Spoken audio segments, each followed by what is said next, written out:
உங்களுக்கு ஒரு இடத்துல பல் இல்ல, அந்த பல்ல நீங்க கட்டணும்னு நினைக்கிறீங்களா? இந்த வீடியோ உங்களுக்கானதுதான்.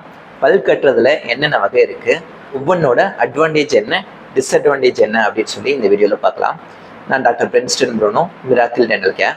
பல் கட்டுறதுல பார்த்தீங்கன்னா பரவலா 3 வகையில வந்து பல் கட்டுவாங்க. ஃபர்ஸ்ட் பார்த்தீங்கன்னா ரிமூவபிள் பார்ஷியல் டென்ச்சர் அப்படின்னு சொல்லக்கூடிய கலட்டி மாற்ற வகையிலான பல் செட்டு. இது வந்து பார்த்தீங்கன்னா பரவலா எல்லாருக்கும் தெரிஞ்சிருக்கக்கூடிய பல் கட்டுற முறை. இதோட அட்வான்டேஜ் என்னன்னு பார்த்தீங்கன்னா இது உங்களுக்கு ரொம்பவே சீப்பாக கிடைக்கும். டிஸ்அட்வான்டேஜ் என்னன்னு பார்த்தீங்கன்னா இது வந்து அடிக்கடி கலண்டு வந்துடும். ரெண்டாவது பார்த்தீங்கன்னா பிரிட்ஜ் அப்படின்னு சொல்லக்கூடிய பெர்மனண்டான பல் கட்டுற முறை. இந்த வகையான பல் கட்டுறதுக்கு என்ன பண்ணுவாங்க அப்படின்னா, உங்களுக்கு பல் இல்லாத இடத்துக்கு 2 பக்கமும் இருக்கக்கூடிய பற்களை கொஞ்சமா குறைச்சு அந்த 2 பல்லுன்னு சப்போர்ட் எடுத்து 3 பல்லுக்கு உங்களுக்கு ஒரு பிரிட்ஜ் மாதிரி போடுவாங்க. இதோட அட்வான்டேஜ் என்னன்னு பார்த்தீங்கன்னா இது வந்து உங்களுக்கு பர்மனெண்டா இருக்கும், நல்லாவே கடிச்சு சாப்பிடலாம்.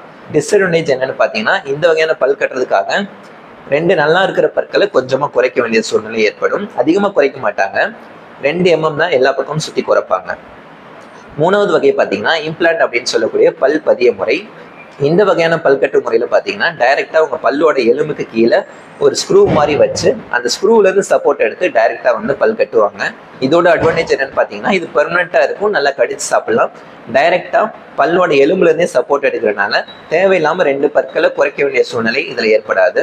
இதோட டிஸ்அட்வான்டேஜ் என்னன்னு பார்த்தீங்கன்னா உங்கள் எலும்போ இல்லை உங்கள் உடம்பு கண்டிஷனோ இதுக்கு ஒத்துழைக்குன்னா இந்த வகையான பல் ட்ரீட்மெண்ட் வந்து செய்ய முடியாது. இந்த வீடியோ உங்களுக்கு ரொம்ப யூஸ்ஃபுல்லாக இருக்கும்னு நினைக்கிறேன். நீங்கள் இதுக்கு முன்னாடி பல் கட்டியிருந்தீங்கன்னா எந்த வகையில் பல் கட்டியிருக்கீங்க, இல்லை இனிமேல் கட்ட போறீங்கன்னா என்ன மாதிரி பல் கட்டலான்னு இருக்கீங்க அப்படின்னு சொல்லி கீழே கமெண்ட்ல சொல்லுங்கள். நன்றி.